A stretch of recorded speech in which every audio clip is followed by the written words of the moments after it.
Guys, balik lagi di channel aku, Sinta Queen. Di sini aku pengen masak rendang sapi ya guys, pakai bumbu Indofood ini ya.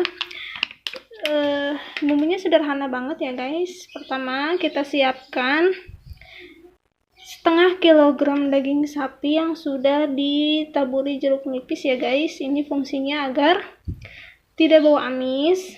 Kemudian serai ya guys, di sini serainya aku pakai yang besar karena tergantung ukuran dagingnya ya, aku pakai yang setengah kilo jadi ini agak besar.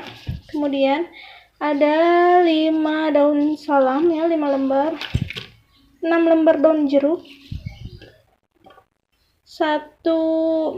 sekitar 2 gram lengkuas, 2 gram jahe, kemudian ada santan kara, royco sapi, garam, gula, dan yang lebih penting adalah bumbu rendangnya dari Indofood. The first, aku bakal tumis ini ya guys, ininya ditumis dulu, check it out guys. Ini apinya, minyaknya udah panas, kita masukkan bumbu rendangnya ya, kita tumis dulu.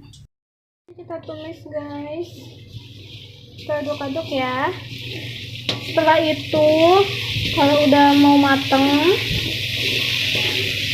masukkan 5 gelas air ya guys, 5 gelas air.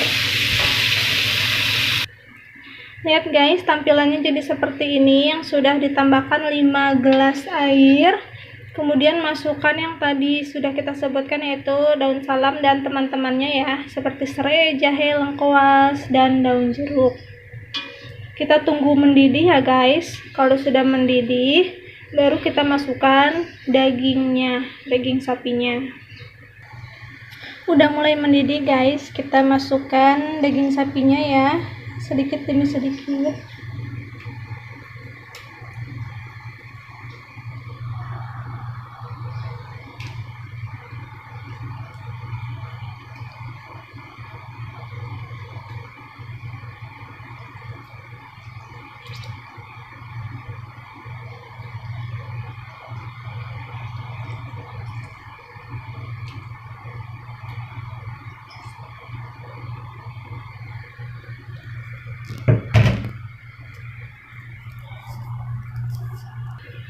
Ya guys, kita masak, kita diamkan aja ya guys selama 1,5 jam ya.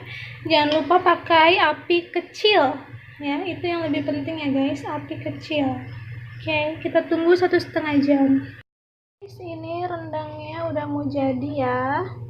Tadi aku lupa nggak di videoin ngasih santannya. Oh iya, untuk ngasih santannya 4 sendok makan aja ya guys, jangan terlalu banyak santannya, gunakan santan kara yang kental. Oke guys, kita nunggu matang nih, bentar lagi matang ya rendangnya.